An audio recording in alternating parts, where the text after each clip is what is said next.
Welcome dear learner. Today's topic is two address instruction. हमने पहले discuss किया था जीरो एड्रेस इंस्ट्रक्शन और one address instruction. Zero address वो होता है जिसमें हम एड्रेस फील्ड का यूज नहीं करते, और वन एड्रेस वो होता है जिसमें हम एक एड्रेस फील्ड का यूज करते हैं। लेकिन जो टू एड्रेस इंस्ट्रक्शन है, ये वो इंस्ट्रक्शन होता है जिसमें कि दो एड्रेस फील्ड यूज करते हैं।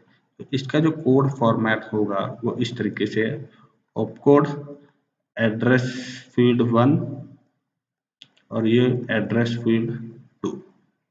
जो एड्रेस फील्ड है वो या तो प्रोसेसर रजिस्टर हो सकता है या मेमोरी का लोकेशन हो सकता है। तो ये एक मेमोरी लोकेशन है, जैसे कि ये मेमोरी लोकेशन हो गया ए, मेमोरी लोकेशन हो गया बी, मेमोरी लोकेशन हो गया सी। और ये एक सीपीयू है जिसके अंदर हमने क्या किया, रजिस्टर यूज किया, रजिस्टर R1, R2, R3। तो ऑपकोड हो गया आपका कोई भी ऑपरेशन। एड्रेस फील्ड आपका रजिस्टर भी हो सकता है, और ये जो एड्रेस है ये आपका मेमोरी लोकेशन भी हो सकता है, या फिर दोनों एड्रेस फील्ड किसको डिनोट कर सकते हैं, रजिस्टर को भी डिनोट कर सकते हैं। तो एग्जाम्पल से हम ये इसको समझने की कोशिश करते हैं। ये हमारे पास एक्सप्रेशन है x equal to A plus B C plus D. तो यहाँ a की वैल्यू क्या ले रहा हूँ मैं, यहाँ पर 3, b की वैल्यू 5, c की वैल्यू 5 एंड d की वैल्यू 4। तो यहाँ a b यानी 3, 5, c है 5 एंड 4। तो यहाँ आप देख सकते हो ये क्या इंस्ट्रक्शन यूज किया हुआ। पहला इंस्ट्रक्शन यानी ऑपरेशन की मैं बात करूं तो this is what opcode, this is address 1 and this is address 2। तो इस तरीके से टू एड्रेस इंस्ट्रक्शन में जो पहला इंस्ट्रक्शन है वो क्या, मूव R1A। मूव इंस्ट्रक्शन का मतलब होता है इट मूव और transfer the operands to and from memory and processor register. यानी मेमोरी से हम क्या करते हैं, वैल्यू, ऑपरेंड्स क्या होता है, वैल्यू को हम ट्रांसफर करते हैं रजिस्टर में, या रजिस्टर से हम ट्रांसफर करते हैं मेमोरी में। तो जो पहला इंस्ट्रक्शन है वो है मूव R1 और A। ये पहला एड्रेस फील्ड और ये दूसरा एड्रेस फील्ड। तो ये किसके इक्विवेलेंट है, MA की जो वैल्यू है वो किस में आएगा, R1 रजिस्टर में। तो MA की वैल्यू कितनी, 3 है, तो R1 क्या, यहाँ, तो यहाँ कितना हो जाएगा, 3।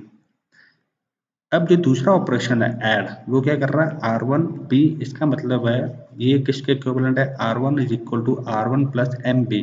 MB की वैल्यू कितनी है, 5 है, उसको हम किससे ऐड करेंगे, R1 की वैल्यू के साथ। तो 5 प्लस 3 कितना हो गया, 8, और उसको हमने स्टोर कहाँ किया, R1 में। R1 की वैल्यू अब कितना हो गया, 8। उसके बाद है मूव R2 एंड C, यानी C की वैल्यू को हमने कहाँ स्टोर किया, R2 में। तो यानी ये कितना आ गया, 5 हो गया। और उसके बाद हमने अगेन ऐड R2D, यानी R2 is equal to R2 plus MD। तो MD कितना, 4, और R2 कितना, 5। तो 5 प्लस 4 कितना होगा, 9, और वो वैल्यू कहाँ स्टोर होगा, R2 में। तो R2 की वैल्यू कितनी होगी, 9। उसके बाद है मल्टीप्लीकेशन R1 एंड R2, यानी अब यहीं पे रजिस्टर में और यहीं पे रजिस्टर में। तो ये क्या होगा, कितना होगा इसकी वैल्यू, 8 मल्टीप्लाई 9 दैट इज 72। और वो वैल्यू कहाँ होगा, वो वैल्यू आएगा आपका R1 में, यानी 72 की वैल्यू कहाँ आएगा, R1 में। तो R1 की जो न्यू वैल्यू है वो कितना होगा, 72। तो R1 वैल्यू कितना हो गया, 72। अब ये जो इंस्ट्रक्शन है अगेन मूव क्या करता है, रजिस्टर से मेमोरी लोकेशन में वैल्यू को स्टोर करता है, या फिर मेमोरी लोकेशन से रजिस्टर में स्टोर करता है। तब R1 की वैल्यू है वो किस में जाएगा, मेमोरी लोकेशन X। तो दिस इज व्हाट, ये हम X को डिनोट कर रहे हैं मेमोरी लोकेशन। तो ये कितना है, 72, जो कि R1 है, वो वैल्यू कहाँ आएगा, यहाँ, ये आ गया वैल्यू 72। तो अगर मैं कंपैरिजन की बात करूं वन एड्रेस इंस्ट्रक्शन और टू एड्रेस इंस्ट्रक्शन में, तो यहाँ पर हम देख सकते हो कि जो हर एक ऑपरेशन है तो उसमें हमने क्या किया, 2 एड्रेस फील्ड यूज किया हुआ है, जबकि हम 1 एड्रेस इंस्ट्रक्शन में यहाँ एक एड्रेस फील्ड यूज करते हैं। तो अगले वीडियो में मैं डिस्कस करूंगा 3 एड्रेस इंस्ट्रक्शन पर। धन्यवाद।